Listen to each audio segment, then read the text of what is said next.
Hello, world history students. This is Mrs. Politsky, and I have your notes for Chapter 27, Section 4, World War One ends. And we're going to talk a little bit about how the United States gets involved in all of this and kind of the aftermath, the terms of the end of the war and kind of what begins the start of the Second World War. So, the United States entered World War One when Germany attacked the Lusitania and other ships, killing many Americans. Just so you understand, the sinking of the Lusitania actually happened in 1915, but there's a series of different events that kind of leads to the United States being pulled into the war. The U.S. actually had taken a neutral stance at the beginning of World War One, thinking that that's Europe's problem and not our problem. But yet, at the same time, we had kind of helped the Allies by trading supplies with the British and the French. So in a way, I don't want to say we were complicit, but we were kind of tied to the Allies. And Germany, at different points in times, ends up targeting us.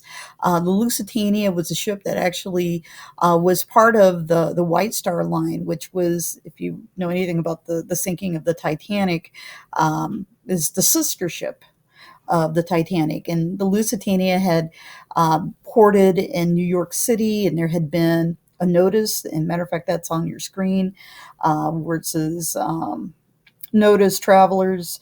Uh, the imperial government of Germany warned passengers that were getting on the Lusitania that any kind of ship that was flying a British flag would be considered a ship at war. And even though there were U.S. passengers on this boat and it was supposedly just a passenger ship, truth is there were probably contraband items that were being shipped back to the British. And needless to say, the Germans had spies here in the United States and they probably knew what was happening. So, anyway, the ship was torpedoed by a U boat just off the coast of Ireland. And needless to say, when you think about the sinking of the Titanic, which took hours, the Lusitania was sunk in literally 15 minutes. Not a lot of opportunities to get on those lifeboats. And there are stories of people that were on the Irish coast that could hear the screams in the distance. So, needless to say, the Germans are not really one of our friends in 1915, and it only gets worse. By 1917, German leaders tried to push Mexico into attacking the United States through what is known as the Zimmerman Note. Just to kind of let you know our relationship with Mexico at this point in time, the United States and Mexico had been fighting a war for a time along the border between New Mexico and Arizona and the state of Mexico or the country of Mexico. And the goal was if Germany could persuade Mexico to fight as part of the Central Powers, if Germany would win the war, Germany would make sure that Mexico could regain territory like California, Arizona, New Mexico, that were basically handed to the United States back in the 1800s. What's interesting is the United States and our allies had broken the German coded messages, the secret codes, and we knew that Alfred Zimmerman, that you see here with the fancy mustache, was basically involved in this and trying to persuade the Mexican government to side with them. And obviously that made us mad, let alone the fact that about the same time, Russia pulls out of World War One. And you have all these things that are just kind of like dominoes falling, and thus the United States eventually declares war. We declared war in April of 1917, but it's going to take us several months to even get ground troops in Europe. So it's not necessarily a war that we as a nation participated in for a long haul. We were really only involved in World War One for about 18 months. So Germany's policy on submarine warfare changed when it began unrestricted attacks on American ships, thus breaking what is known as the Sussex Pledge. That and all this other business all adds up to a declaration of war that the United States is going to issue in April of 1917. When we talk about finding the perfect soldier for World War One, this political cartoon that kind of came out at that period of time really is ideal. You know, you got a guy who obviously has got the build, but he has no head. And in a way, this would have been perfect uh, as far as looking for the right man to go into warfare. Um, Going to the front was not necessarily something that you would really want to put a lot of thought behind because of the dangers that lurk there. So, some of the events that led to the end of World War One were the tragic German advance towards Paris. In this advance that happened in the spring of 1918, the Germans literally put some of their last remaining troops, some of them that were coming from the Eastern Front, just a little shy of 1 million troops, and thus they lost a lot of manpower in doing this. We also have the arrival of new troops, new U.S. troops. Granted, some of our allies weren't all that excited when the United States started showing up in this war. Matter of fact, the British and the French really didn't want U.S. generals leading our troops into battle.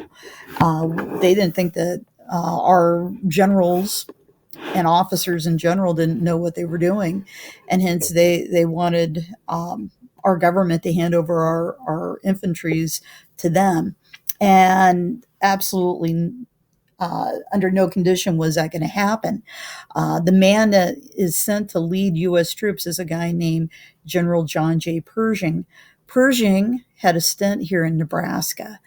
He had actually been the man who was in charge of military science at the University of Nebraska at Lincoln, and had made a name for himself by changing that military science program at the university.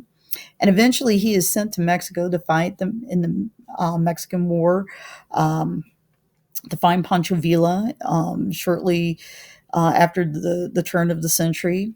And when World War One comes around, he is probably the most experienced general that we have, and he is put in charge of our U.S. troops.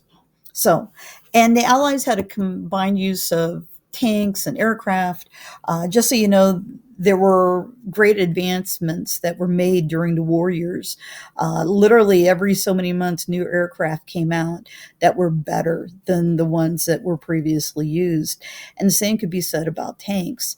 And as a result, we had a little advantage over the Germans, whose basically industries have been really hurt hard with the lack of labor. Anyway, the collapse of Russia allowed the Germans to transfer troops from the Eastern Front to France, and we're going to have an all out war. The Germans were unprepared for the Allies' use of tanks and aircrafts at the Second Battle of the Marne, and as a result, the Germans suffered heavy losses.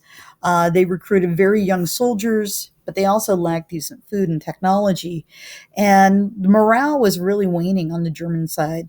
Not only that, but German cities were starting to hear stories about rioting. There was a rise of communism that was kind of being spurred in Germany, and just the whole situation was falling apart. Matter of fact, it was so bad that Wilhelm II, who was the Kaiser of Germany, abdicated his throne. He left Germany for the Netherlands and would remain there for the rest of his life. So, after some hardships, by November of 1918, the German army was ready to negotiate terms of surrender. And on November 11th, 1918, we had what is known as the armistice. Basically, an agreement to stop fighting at a certain time of day. And it happened to be at the 11th hour of the 11th month of the 11th day that fighting would cease. And that's what happened. We have a truce.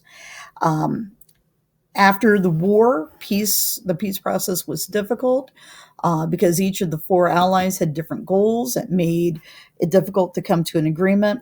Eventually, we're going to have what is known as the Paris Conference, which will lead to the Treaty of Versailles. France, because of the fact that They were literally the battlefield for a good portion of this war, wanted to severely punish Germany and have them pay for the cost of the war, something called reparations, because France had been severely damaged in the war. And not only that, but the British kind of were okay with that idea as well. The goal of Italy's leader was a little different from those of the other countries because he wanted to gain territory for his nation. Italy, when you talk about the whole, run for colonies, really didn't have a lot of colonies elsewhere in the world, and certainly being able to take some of Germany's colonies would certainly help them out quite a bit. World War I proved to be costly because nearly 9 million soldiers died, millions more were wounded or taken prisoners, many national economies were destroyed, and some nations um, and English colonies experienced political unrest. We also had the spread of influenza, sometimes known as the Spanish flu, but truth is, it really had nothing to do with Spain and the Spanish. The only reason why it's kind of called that is because Spain was a neutral nation, and some of the allies were upset by the fact that they didn't take a side. And as far as the spread of influenza, a lot of it was here in the United States, but it grew rapidly in some of the crowded military conditions. Some of the soldiers carried it home after the war, and it became a huge worldwide epidemic. Matter of fact, at Fort Riley down in Kansas, we have some of the first cases, and those cases spread through parts of the Midwest. And as far as what life would have been like back in 1918 here in parts of Nebraska, there were high numbers of people who were dying from influenza. And thus, we get into this whole idea of quarantining and such. When we talk about the League of Nations, which was something that President Woodrow Wilson had proposed, it was part of his plan that he took to the Paris conference.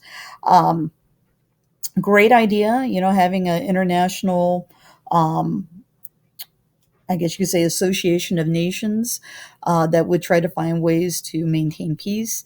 The only problem is Woodrow Wilson didn't necessarily have the support back home for that. And when the Treaty of Versailles that had the League of Nations tied into it came for ratification before the U.S. Senate, it failed. And we never signed the Treaty of Versailles. As a matter of fact, the United States had to forge its own peace agreement with the Germans after the treaty had been ratified by the British and the French. When we talk about the effects of the war, about just a little south of 9 million soldiers died, 13 million civilians, which was incredibly high. The number of wounded soldiers was very, very high at 21 million. Because of the goriness of World War I with new advanced weapons, you saw a lot of people who were amputees, and because of the use of mustard gas and other gases, blindness and such was also another issue that people were bringing home. So the trauma of the war didn't really end with the war. It was something that some of these soldiers were going to have to live with for the rest of their life. Economic cost. It was a very expensive war in the fact that at that time it would cost somewhere around $300 billion. And if you would put that into today's terms, that would be trillions upon trillions of dollars. When you talk about political changes, yeah, Austria Hungary, the Ottoman Empire, they all kind of fell apart. Germany was weakened. Russia had chaos as far as their monarch being overthrown. There were all new countries and colonies being formed throughout Europe and the Middle East, and there were different colonial changes in Africa and Asia. The mess that we had. So, Treaty of Versailles, some of the things that came out of that. You had the League of Nations. You had reparations, about $33 billion, which, by the way, Germany did not pay very much of that because they went bankrupt. You had the old German Empire basically being crushed. Germany lost a lot of its land and colonies. And then the military, we did a great downsizing of the military as a result of the Treaty of Versailles and some other treaties that are going to come about in the 1920s. Thank you very much.